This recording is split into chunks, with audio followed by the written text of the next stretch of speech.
High guys, I am Madhushree from Shree's makeover. আজ আমি তোমাকে একটা ছোট্ট পার্টি লুক দেখাবো। ফার্স্ট আমি ওয়েট টিস্যু দিয়ে মুখটা ভালো করে ক্লিন করে নিয়ে একটা গ্রিন টি টোনার ইউজ করলাম। আফটার দ্যাট আমার কাছে একটা মিনি ফ্যান ছিল, সেটা দিয়ে ভালো করে শুকিয়ে নিলাম। আমার যেহেতু ড্রাই স্কিন, তাই আমি একটা মোটা বেসের ময়শ্চারাইজার ইউজ করে নিলাম। ভালো করে মেখে তারপর আমি একটা মার্সের প্রাইমার ইউজ করে নিলাম। ইউজ করার পর একটু হালকা প্রাইমারটাকে ভালো করে শুকাবো। ইউজ সেখানেই করবো যেখান দিয়ে আমাদের বেশি অয়েল বা ঘাম বেরোয় অ্যাকচুয়ালি। আফটার দ্যাট আমরা একটা চোখের তলায়, নাকে, ঠোঁটের পাশে যে ডার্ক সার্কেলগুলো পড়ে বা কালো স্পট পড়ে সেটা ঢাকার জন্য একটা কারেক্টার দিয়ে সেটাকে হালকা হাতে ব্লেন্ড করে নেবো। ব্লেন্ড করার জন্য আমি একটা ড্যাম বিউটি ব্লেন্ডার ইউজ করছি, যেটা আমি আগের দিন থেকে ভিজিয়ে রেখেছিলাম।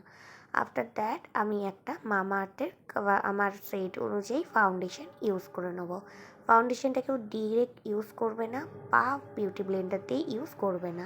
সবসময় এরকম একটা পাতলা প্লেট না থাকলে একটা কোনো কভারের ওপর ঢেলে একটা ব্রাশ দিয়ে এরমভাবে ইউজ করে নেবে।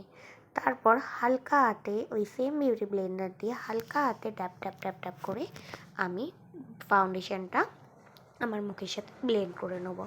ভালো করে ব্লেন্ড করবে যাতে না ফাউন্ডেশনটা উঠে থাকে। সেটা উঠে থাকলে পরে গিয়ে সেটা ক্র্যাকি হয়ে যাবে। আফটার দ্যাট আমি মার্সের একটা কনসিলার নিয়ে সেটা আমার হাইলাইটিং স্পটগুলোকে ভালো করে ইউজ করে নিয়ে ওখানটায় আবার আমি সেম বিউটি ব্লেন্ডার দিয়ে আরেকবার ব্লেন্ড করে নেবো। এই ব্লেন্ডিংটাও তোমাকে বেশ ভালো করেই করতে হবে, যেন তোমার কোথাও না ব্লেন্ডিংটা বাদ পড়ে যায়। ইভেন ভালো করে নোটিস করবে যেন হাইলাইটিং স্পটগুলো একটু বেশি ভালো করে ঠিকঠাকভাবে ব্লেন্ড হয়, যাতে না উপরে থেকে উঠে থাকে। তাহলে কী হবে, তোমার মেকআপটা আফটার দ্যাট লাস্টে গিয়ে দেখবে ক্র্যাকি মনে হতে পারে। আফটার দ্যাট দেখো আমি ভালো করে ব্লেন্ড করে নিয়েছি। নিয়ে এনওয়াইবি এর একটা নর্মাল ট্রান্সলুসেন্ট পাউডার আমি একটা ঢাকায় ঢেলে নিলাম।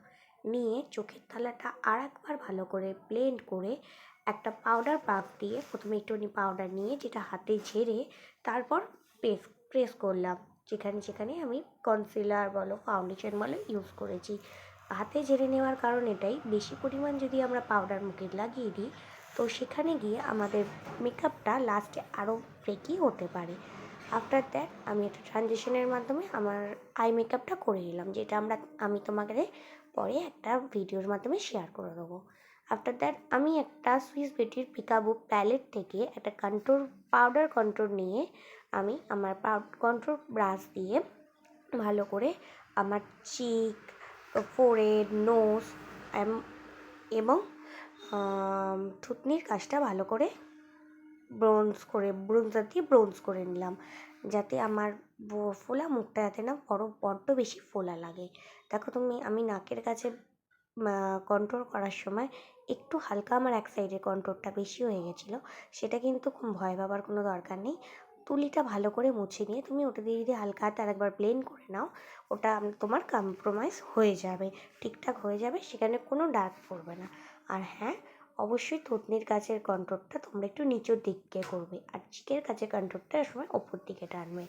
আফটার দ্যাট ওই প্যালেট থেকেই আমি একটা পিঙ্কি পিচ শেড নিয়ে আমার গালে অ্যাজ আ ব্লাসারের কাজ করে নিলাম। দেখো আমি দুটো আঙুল দিয়ে দেখাচ্ছি, কারণ নোজ থেকে সবসময় দু আঙুল ছেড়ে তোমরা ব্লাশারটা ইউজ করবে। তারপর আমি ওই প্যালেটের থেকেই একটা হাইলাইটার শেড আছে, যে শেডটা আমি একটা ছোটো তুলির মাধ্যমে প্রথমে ইউজ করছিলাম। ইউজ করে নেওয়ার পর দেখো আমি পুরো হাইলাইটিং স্পটগুলো ইউজ করছি। নাকে সবসময় তোমরা চেষ্টা করবে একটা হাতের আঙুল দিয়ে অল্প করে ইউজ করার জন্য, তাহলে ব্লেন্ডিংটা ভালো হয়।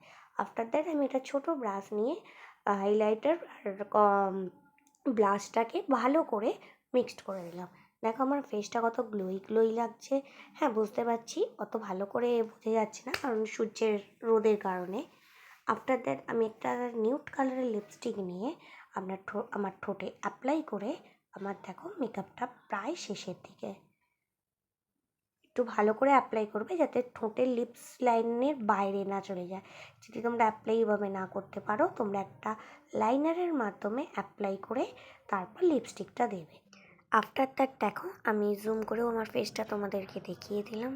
তোমরাই বলো কেমন হয়েছে। নেক্সট টাইম আরও ভালো হবে। Tata, by.